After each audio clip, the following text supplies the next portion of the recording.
In today's video, I'm going to show you how to restore the default appearance in Microsoft Edge in just a few quick steps. This is a really useful fix if your browser looks different from normal, if the theme has been changed, or if you just want to get Edge back to its original clean look. By the end of this tutorial, your Edge appearance will be reset to default in seconds. If this video helps, make sure to hit the like button and subscribe for more easy software tutorials.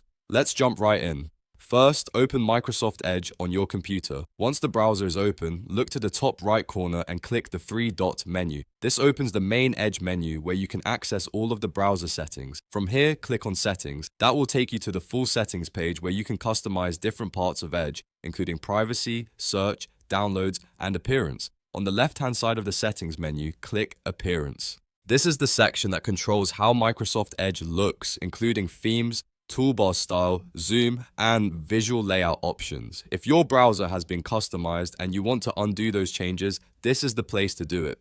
Now, on the appearance page, look for the option that says Restore Default. Click that button and Microsoft Edge will begin resetting the appearance settings back to the original default layout. This can remove custom appearance changes and bring the browser back to its standard look. Depending on your version of Edge, you may notice the theme, colors, and interface styling return to normal right away.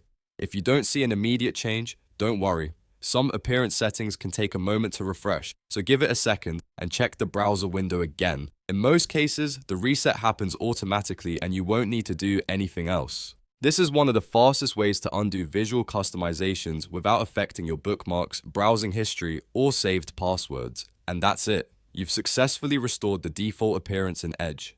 It only takes a moment, but it can make a big difference if your browser was looking cluttered or if you just prefer the original Microsoft Edge design. If this video helped you out, please give it a like, subscribe to the channel, and turn on notifications so you don't miss the next simple tech tutorial. Thanks for watching, and I'll see you in the next one.